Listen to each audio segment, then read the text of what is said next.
سعید بن خالد نے بیان کیا، انہوں نے کہا کہ میں نے حارثہ بن وہب رضی اللہ عنہ سے سنا، انہوں نے فرمایا کہ میں نے نبی کریم صلی اللہ علیہ وسلم سے سنا تھا کہ صدقہ کرو، ایک ایسا زمانہ بھی تم پر آنے والا ہے جب ایک شخص اپنے مال کا صدقہ لے کر نکلے گا اور کوئی اسے قبول کرنے والا نہیں پائے گا۔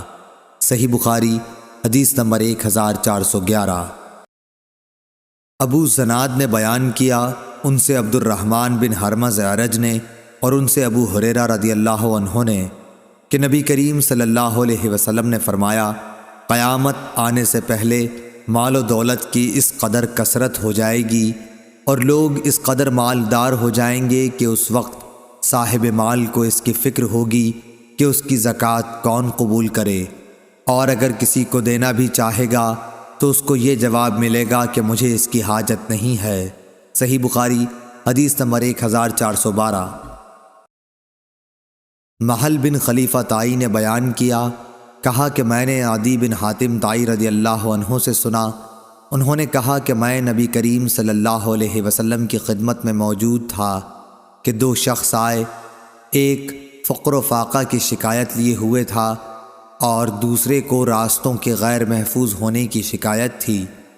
اس پر رسول اللہ صلی اللہ علیہ وسلم نے فرمایا کہ جہاں تک راستوں کے غیر محفوظ ہونے کا تعلق ہے تو بہت جلد ایسا زمانہ آنے والا ہے کہ جب ایک قافلہ مکہ سے کسی محافظ کے بغیر نکلے گا اور اسے راستے میں کوئی خطرہ نہ ہوگا، اور رہا فقر و فاقہ تو قیامت اس وقت تک نہیں آئے گی جب تک مال و دولت کی کثرت کی وجہ سے یہ حال نہ ہو جائے کہ ایک شخص اپنا صدقہ لے کر تلاش کرے گا لیکن کوئی اسے لینے والا نہ ملے گا۔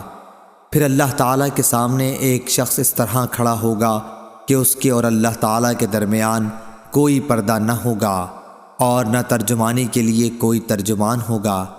پھر اللہ تعالیٰ اس سے پوچھے گا کہ کیا میں نے تجھے دنیا میں مال نہیں دیا تھا؟ وہ کہے گا کہ ہاں دیا تھا۔ پھر اللہ تعالیٰ پوچھے گا کہ کیا میں نے تیرے پاس پیغمبر نہیں بھیجا تھا؟ وہ کہے گا کہ ہاں بھیجا تھا۔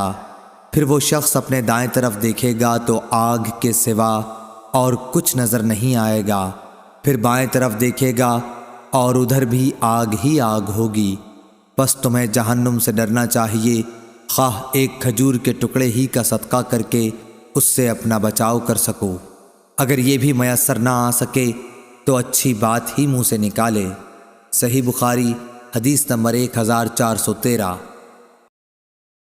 ابو اسامہ حماد بن اسامہ نے بیان کیا، انہوں نے کہا کہ ہم سے برید بن عبداللہ نے، ان سے ابو بردہ نے اور ان سے ابو موسیٰ اشعری رضی اللہ عنہ نے کہ نبی کریم صلی اللہ علیہ وسلم نے فرمایا کہ لوگوں پر ضرور ایک ایسا زمانہ ایسا آ جائے گا کہ ایک شخص سونے کا صدقہ لے کر نکلے گا لیکن کوئی اسے لینے والا نہیں ملے گا، اور یہ بھی ہوگا کہ ایک مرد کی پناہ میں 40 عورتیں ہو جائیں گی، کیونکہ مردوں کی کمی ہو جائے گی اور عورتوں کی زیادتی ہوگی۔ صحیح بخاری حدیث نمبر 1414۔ شعبہ بن حجاج نے بیان کیا، ان سے سلیمان اعمش نے، ان سے ابو وائل نے اور ان سے ابو مسعود انصاری رضی اللہ عنہ نے فرمایا کہ جب آیت صدقہ نازل ہوئی تو ہم بوجھ ڈھونے کا کام کیا کرتے تھے تاکہ اس طرح جو مزدوری ملے اسے صدقہ کر دیا جائے۔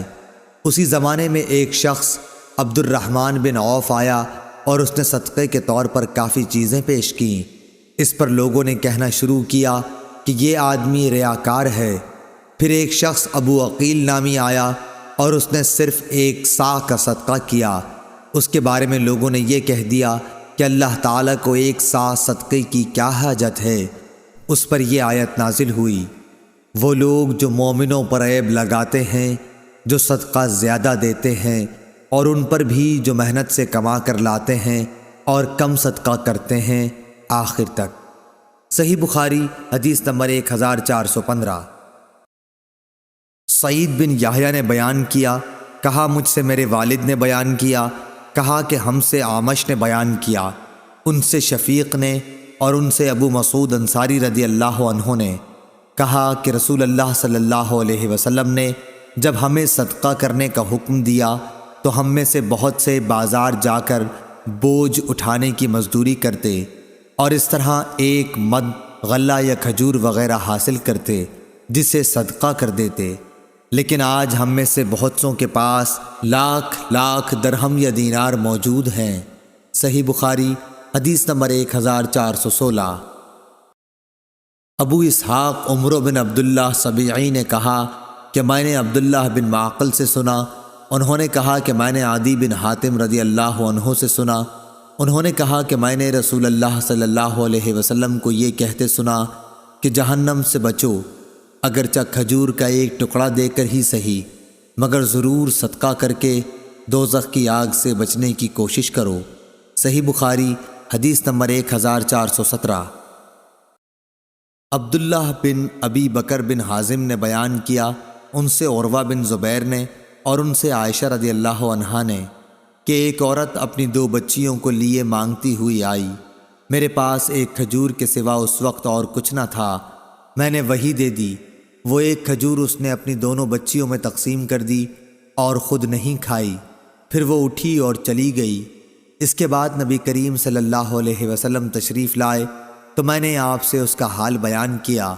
آپ نے فرمایا کہ جس نے ان بچیوں کی وجہ سے خود کو معمولی سی بھی تکلیف میں ڈالا تو بچیاں اس کے لیے دوزخ سے بچاؤ کے لیے آڑ بن جائیں گی۔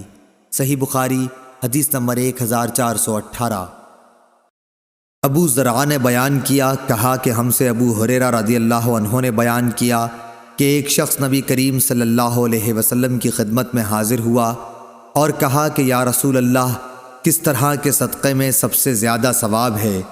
آپ نے فرمایا کہ اس صدقے میں جسے تم صحت کے ساتھ بخل کے باوجود کرو، تمہیں ایک طرف تو فقیری کا ڈر ہو اور دوسری طرف مالدار بننے کی تمنا اور امید ہو، اور اس صدقہ خیرات میں ڈھیل نہ ہونی چاہیے کہ جب جان حلق تک آ جائے تو اس وقت تو کہنے لگے کہ فلاں کے لیے اتنا اور فلاں کے لیے اتنا، حالانکہ وہ تو اب فلاں کا ہو چکا۔ صحیح بخاری حدیث نمبر 1419۔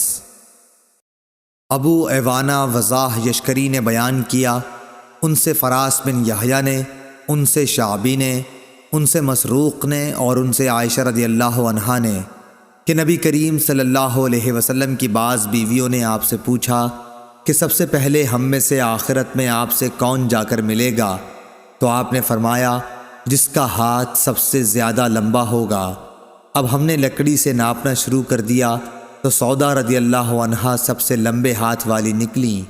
ہم نے بعد میں سمجھا کہ لمبے ہاتھ والی ہونے سے آپ کی مراد صدقہ زیادہ کرنے والی سے تھی، اور سودا رضی اللہ عنہا ہم سب سے پہلے نبی کریم صلی اللہ علیہ وسلم سے جا کر ملی۔ صدقہ کرنا آپ کو بہت محبوب تھا۔ صحیح بخاری حدیث نمبر 1420۔